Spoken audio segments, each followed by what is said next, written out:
Okay जी, last time हमने जो है ना वो डिस्कवरी ऑफ पहले हमने पढ़ा था इस चैप्टर के अंदर कैथोड रेज के बारे में कि जिनके ऊपर जो है ना वो नेगेटिव चार्ज होता है, ये वाला कैथोड रेज जिनके ऊपर नेगेटिव चार्ज होता है।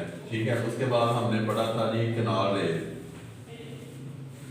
रेज जिसके ऊपर पॉजिटिव चार्ज होता है।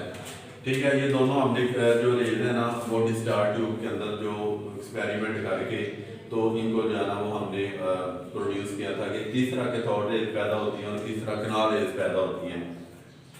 ठीक है, और इन दोनों की बुनियाद के ऊपर साइंसदान ये समझते थे कि जी किसी भी एलिमेंट का जो मैस होता है ना वो, अब ये देखें जो कैथोड रेज होती हैं ना इनको हम क्या कहते हैं, इलेक्ट्रॉन्स। ठीक है, और जो हमारे पास कैनाल रेज होती हैं ये वाली क्या होती हैं जी, प्रोटॉन्स। ठीक है, अब जो जब हमने इनके बारे में पढ़ा एक्सपेरिमेंट के जरिए इन दोनों के बारे में पता चला तो उसके बाद ये कंसेप्ट हुआ कि जी किसी भी एलिमेंट का जो एटॉमिक मैस होता है ना वो इलेक्ट्रॉन और प्रोटॉन का जितना मैस होता है उसके इक्वल होता है। लेकिन ये बात जो 1920 के अंदर रदरफोर्ड ने जो है ना इसको जो है ना वो डिनाई कर दिया। ठीक है, किसने, रदरफोर्ड ने, कब, 1920 के अंदर उसने ये बात की कि ये जो मतलब हमारे पास कंसेप्ट है कि जितने नंबर ऑफ इलेक्ट्रॉन का मैथ और प्रोटॉन का मैथ अगर हम इसको एडअप करते हैं तो वो टोटल उस एलिमेंट का जितना मैथ होगा ना वो उसके इक्वल होगा।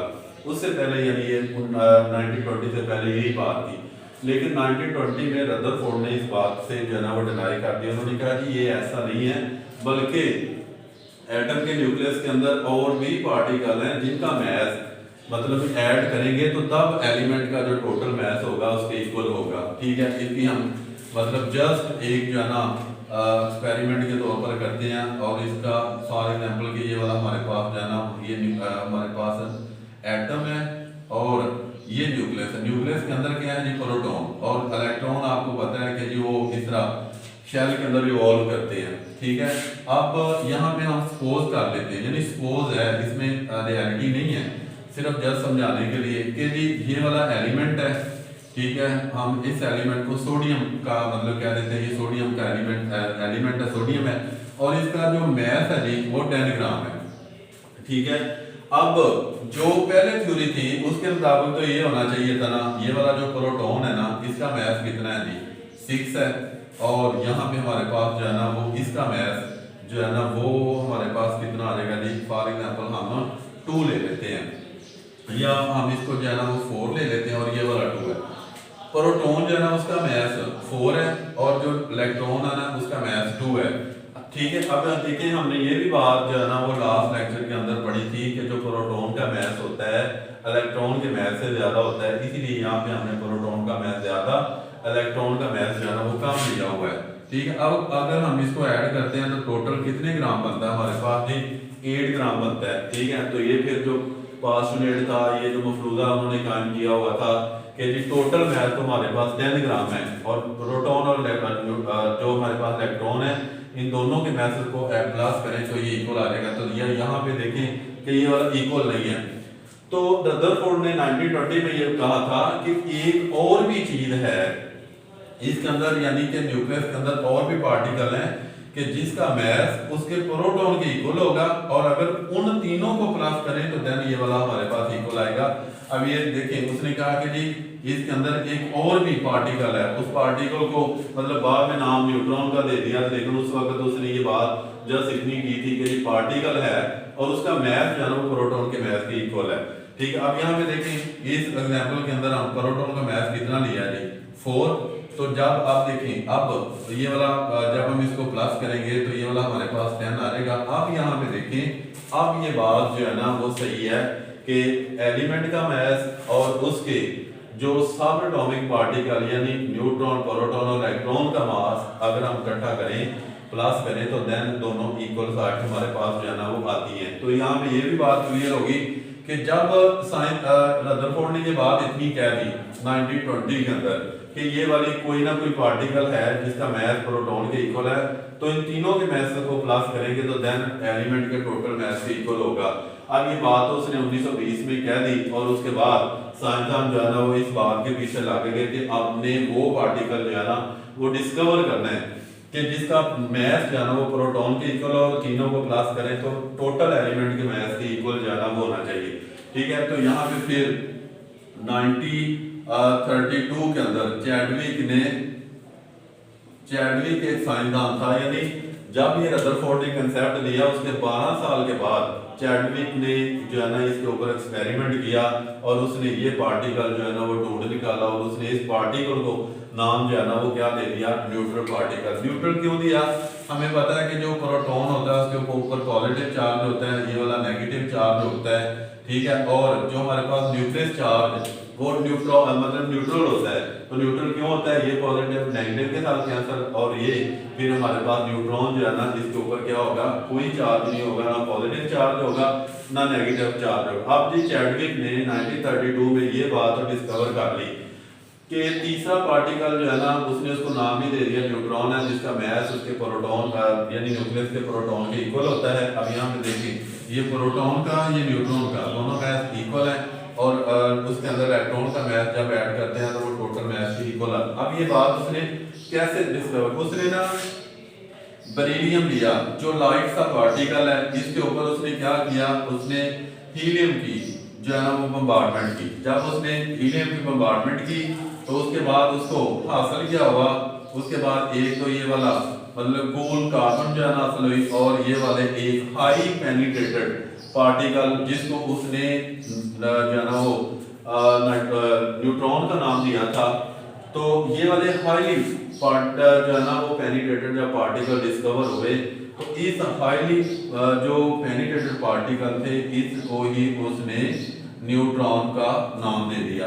ठीक है जी, तो उसके बाद ये इस तरह से इसकी जो है ना वो डिस्कवरी हुई थी कि न्यूट्रॉन मतलब क्या था, किस तरह इसका जो है ना कंसेप्ट किसने दिया, वर्क किसने किया, और ये सारा जो है ना बेरिलियम ये एक लाइट सा पार्टिकल है, इसके ऊपर हीलियम की बम्बार्डमेंट की। जब हीलियम की बम्बार्डमेंट की खूब आपके पास लहदा यानी कार्बन फॉर्म में कोई चीज जो है ना वो हीट लहदा होगी और पीछे और उसने देखा कि हाईली पेनिट्रेटेड पार्टिकल जो है ना वो डिस्कवर हुए। इन्हीं हाईली पेनिट्रेटेड पार्टिकल को उसने न्यूट्रॉन का जो है ना वो नाम दिया। ठीक है, अब यहाँ पे जी हमारे पास ये है जी इसकी प्रॉपर्टीज, ये वाला क्या होते हैं, ये वाले न्यूट्रल होते हैं। न्यूट्रल मीन के उनके ऊपर कोई चार्ज नहीं होता, ना पॉजिटिव चार्ज होता है ना नेगेटिव चार्ज होता है।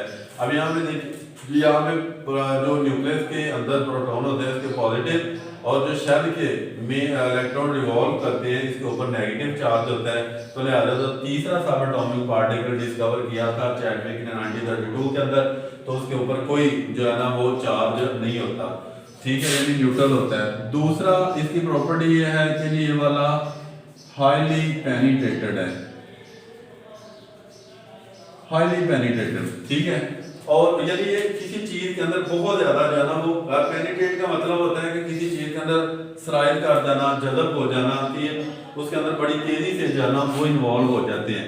तो ये वाला कहते हैं जो न्यूट्रॉन है ना, प्रोटॉन और इलेक्ट्रॉन की निस्बत अगर हम इसको मतलब कंपेयर करते हैं तो उनमें से न्यूट्रॉन जो है ना वो हाईली पेनिट्रेटेड है एज कंपेयर टू प्रोटॉन और इलेक्ट्रॉन। तीसरी प्रॉपर्टी हमारे पास ये है जी mass of these particle was nearly equal। अब ये वाले जो तीसरी प्रॉपर्टी है कि न्यूट्रॉन का यहाँ पे हमारे पास है mass of neutron equal to ये वाला mass of प्रोटॉन, ये वाला तकरीबन यानी एग्जैक्ट नहीं है लेकिन तकरीबन जो है ना इसके इक्वल होता है, और जो थोड़ा बहुत फर्क होता है उसे हम नजरअंदाज कर देते हैं। तो हम यही समझते हैं कि जो न्यूट्रॉन जो हाईली पेनिट्रेटेड पार्टिकल जिसके ऊपर न्यूट्रल चार्ज होता है उसका मैस प्रोटॉन के मैस के इक्वल होता है। तो यही बात यहाँ पे भी देखने मतलब जो हमने खुद से एक एग्जांपल ली थी कि ये वाला मैस प्रोटॉन क्या है, ये वाला मैस जो है ना हमारे पास न्यूट्रॉन क्या है,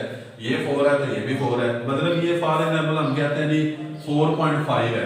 ठीक है, इसका मैस इतना है या इसका 4.5 है, तो मतलब ये वाला जो पार्शियल में इसका पार्ट होगा उसको हम इग्नोर कर देंगे।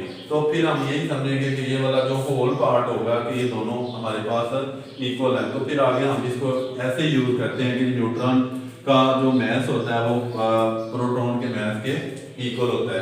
ठीक है, ये वाला हमारे पास क्वेश्चन था और इसका लॉन्ग तो ये सवाल नहीं आता।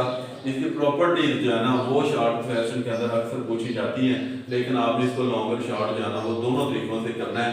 इसकी बुक के अंदर इक्वेशन भी दी हुई है, ये इक्वेशन वो दे देता है, इसमें से कुछ कोई चीजें मिस कर देता है। मिसाल के तौर पर ये हीलियम है, वो मिस कर देता है, ये दे देता है, ये दे देता है, ये दे देता है, वो कहता है कंप्लीटेड, ठीक है, या ये दे देता है और ये मिस कोई चीज चारों में से एक चीज मिस कर देता है और वो कहता है कंप्लीटेड। ये भी शॉर्ट क्वेश्चन आपका बन सकता है। या वो इसमें से शॉर्ट क्वेश्चन ये बनेगा कि ये वाली जो प्रॉपर्टी है, right the property of neutron, तो देन आपने ये तीनों जो है ना वो प्रॉपर्टीज लिखनी है।